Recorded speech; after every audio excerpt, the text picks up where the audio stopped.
Fala galera, beleza? Hoje eu quero compartilhar com vocês a minha visão sobre como desenhar de forma eficiente. Eu vou me basear nesse post que eu fiz, que ficou bem conhecido na época para o Brushwork Atelier, em 2015. E a minha visão continua sendo praticamente a mesma. Acredito que nada tenha mudado desde então, tá? A gente começa com a definição simplista, né? Desenho, a gente tem aquela visão de é uma linha no papel representando alguma coisa, ou sombras e assim por diante. Tem muito essa relação do papel, do lápis, né? Das linhas, principalmente, né? Mas eu acho que é muito mais do que isso, né? Eu e, lógico, muitos outros autores que eu fui acumulando ao longo do tempo, né? Lendo e conhecendo, e pessoas também discutindo. Aprender a desenhar é muito mais aprender a ver, né? Enxergar um pouco além do que a gente está acostumado no dia a dia, né? A gente notar coisas que antigamente a gente não notava, e depois a gente tem também o processo, né, da tradução disso para o papel, principalmente o que pôr, o que deixar de fora, né? É sempre um jogo o desenho para realmente a gente chegar em resultados bacanas, né? Eu coloco alguns resultados super legais aqui já no começo do texto, que vale a pena depois vocês olharem com bastante calma. O link vai estar aqui na descrição do vídeo, tá? Tem tanto exemplos do John Sweeney quanto do Ian McKay que são fabulosos, né? Acho que não tem nem muito mais o que falar, né? O que eu digo é que eu quebro em 4 grandes blocos, né? O aprendizado do desenho e também esse post. Mas é bem em linha, como eu falei, com o que eu acredito ser. O primeiro momento é realmente o ver, né? São as relações bidimensionais com o que a gente está enxergando, principalmente quando a gente vai fazer alguma coisa de foto, né? Aquela coisa, copiar foto, não sei o que e tal. Ela conversa mais diretamente ainda com esse sentido do bidimensional, principalmente porque você não está tendo que traduzir alguma coisa de forma tridimensional pro bidimensional, né? Você não está vendo alguma coisa real e traduzindo aquilo para o papel, ou seja, para a mídia que você estiver utilizando. E entender isso é realmente um grande passo em direção a você realmente melhorar no desenho. Por que isso? Porque a gente, isso segundo a Beth Edwards, né, que é a autora desse livro Desenhando com o Lado Direito do Cérebro, a gente vai ao longo da vida acumulando uma série de preconceitos visuais, assim, né? Fórmulas de resolver e símbolos que representam alguma coisa que a gente normalmente utiliza no nosso desenho depois, né? Então esse exemplo super bacana aqui, que na verdade é retirado de outro livro que toca nesse assunto também, né, que é o The Practice and Science of Drawing, do Harold Speed, que é o rosto. Quando você pede para uma pessoa normal desenhar um rosto, ela vai fazer alguma coisa bem parecida com o A. Quando na verdade, se você estivesse realmente olhando o que você está vendo, não necessariamente tão parecido, né? Mas o que você estivesse olhando o que você está vendo, você desenharia alguma coisa muito mais próximo do B, né? Se você fosse simplificar e não simplificar nessas linhas, né? Principalmente que também tem, aí depois a gente tem que entrar nessa discussão, né, da relação de não existência da linha no real, né? A linha é um artifício que a gente usa para representar as coisas, né? Então é muito legal, né? A Beth Edwards ela resume, né, o desenho em bordas, espaços, relações, luz e sombra e a Gestalt, né? O livro dela tem essa sequência de coisas a se aprender, né? E é você entender os limites, você entender os espaços que são delimitados por essas bordas, as relações entre eles de proporção, principalmente, valores e realmente o todo, né? Que aí vai ser a parte mais difícil, né? E é interessante os resultados que ela consegue em 4 dias, por exemplo, no workshop dela, que ela traz, né, de uma visão simplista e iconográfica para alguma coisa que é muito mais baseado realmente na observação. Então esse é o primeiro passo, né? O primeiro passo e pode ser o último também, né? Como eu falo no próprio texto. O Maurício Takiguchi, por exemplo, ou outros muitos pintores utilizam 100% a estrutura bidimensional para fazer as suas representações. Né? Então você não necessariamente, às vezes juntar as coisas, como eu discuto em outros textos e tal, pode ser interessante, né? Mas não necessariamente você precisa saber anatomia para desenhar uma figura humana, por exemplo. Você pode basear naquilo que você está vendo e representar no papel. Tá? E isso tem uma complexidade muito grande, né? No longo período, assim, você pode aprofundar cada vez mais as relações e as pequenas sutilezas, né? E dedicar uma vida inteira a essa prática, tá? Então, eu não vejo isso como só um primeiro passo, mas para quem quer desenvolver outras coisas, né? Quer ir numa direção de estudar uma anatomia, uma arte construtiva, é realmente muito importante você começar aprendendo a enxergar melhor as coisas, essas relações, né, gerais, tá? E aí a gente passa pro lado da desconstrução, que é um lado muito mais racional. Esse lado aqui em cima ele é muito mais emocional, né, mais intuitivo, né, o que seria a questão do lado direito do cérebro. Aqui a gente volta um pouquinho para a questão do lado esquerdo, né, que é pensar as coisas em formas tridimensionais e como que você vai representar isso no plano bidimensional, né, a ilusão da tridimensionalidade no plano bidimensional. E esse é não necessariamente um próximo passo, você pode começar por esse também e depois ir introduzindo o outro. Eu acho que, lógico, ter uma observação aguçada, uma percepção boa, vai ser um grande primeiro passo depois para você construir em cima, tá? Mas eu acho que cada um tem a sua trajetória e pode ser feita de diferentes formas.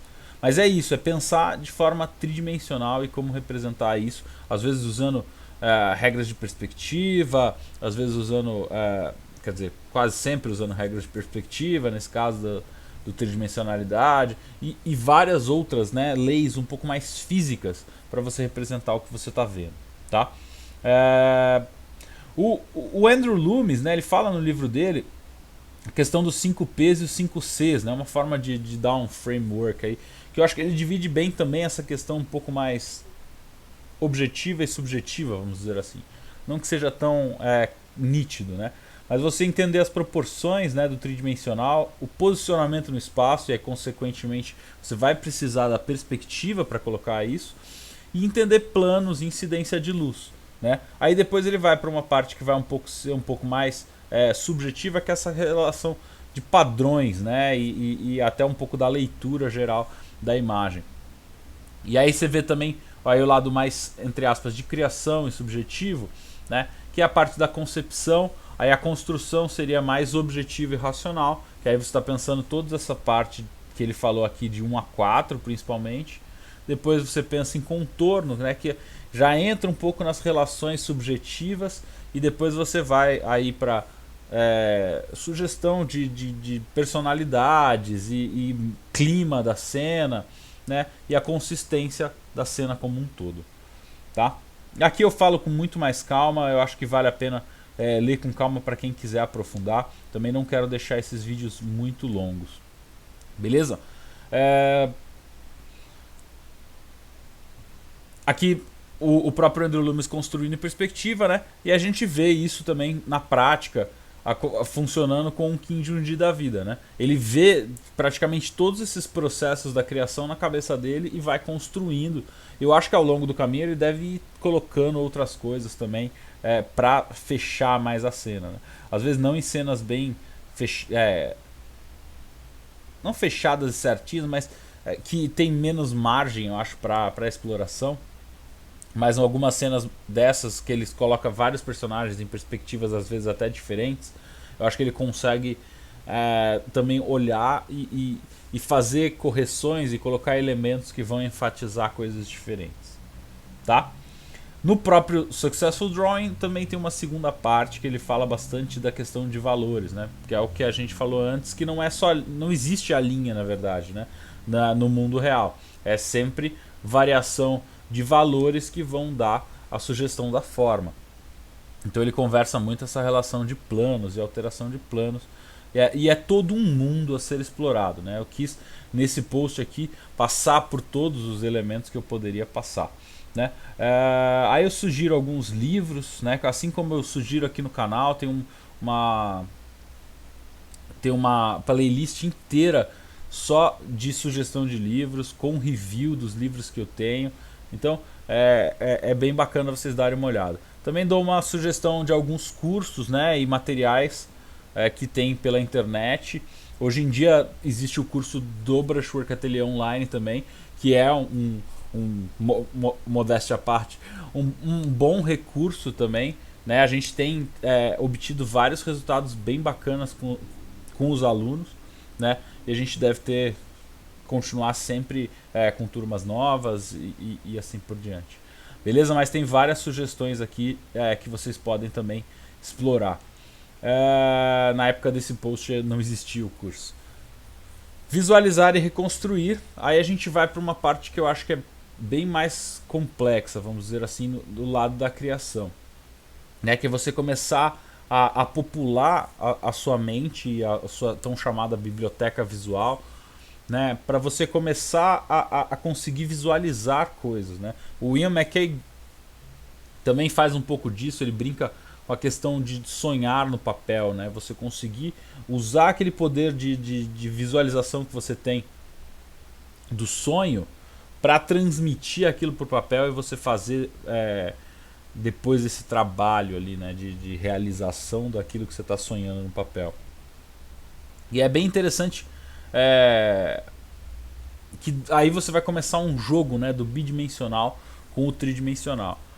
Citando a Feng Zhu, né, o Feng Zhu e a Feng Zhu Design, né, a escola dele, a parte construtiva, né, que a gente acabou de ver e a criação envolvida em torno disso, ela vai te levar, vai te fazer evoluir bastante bem rápido, porque é uma necessidade e é uma coisa muito mais racional. Como eu já discuti nos meus vídeos de fundamentos, de estudos, etc., o lado objetivo é muito mais fácil de estudar, muito mais direto e muito mais fácil de assimilar do que o lado subjetivo. Ele vai levar muito mais tempo o lado subjetivo para você trabalhar, tá? Então ele mostra aqui nesse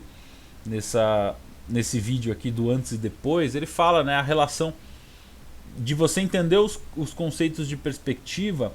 O seu desenho ele vai ser sólido desde o começo, né? Ele não muda muito ao longo da prática. Ele vai melhorando em design, vai melhorando em várias coisas, mas se você fizer uma construção boa, ele vai se sustentar por muito tempo. Já dos lados subjetivos, você vai melhorando muito mais ao longo do tempo, né? Isso aí. Então é sempre legal fazer esse jogo, né? Talvez focar muito, que nem eles fazem na FZD, seja interessante num primeiro momento, e aí depois você ir trazendo essas outras questões. Mas eu acho que depois você fica precisando muito melhorar essas questões para você ter realmente um trabalho diferenciado, não ficar aquela coisa meio mecânica da criação. O Kim Jung-gi é um exemplo, né, de quem tem uma coisa muito louca ali na cabeça dele, né, que ele consegue fazer tudo junto e depois só transmitir isso aí para o papel, tá? E aí tem mais alguns outros exemplos de visualização aqui, principalmente usando a massa, né? Usando valores, né, para você conseguir visualizar. E aí tem várias técnicas. O Scott Robertson tem um DVD super bacana sobre isso, visualizando cenários a partir da abstração primeiro. Então tem várias coisas que são realmente muito legais, né?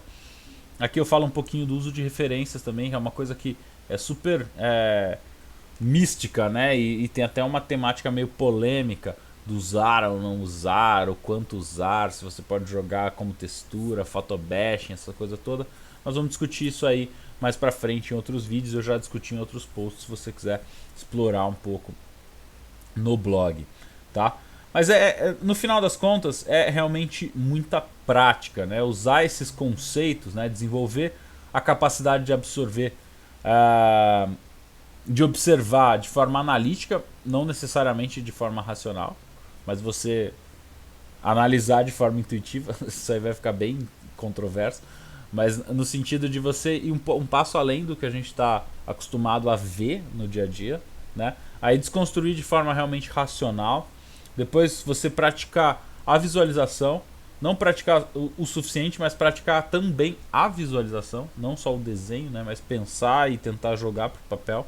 Isso é uma coisa que falha muito no meu desenho, né? Fazer a visualização anterior e depois jogar no papel.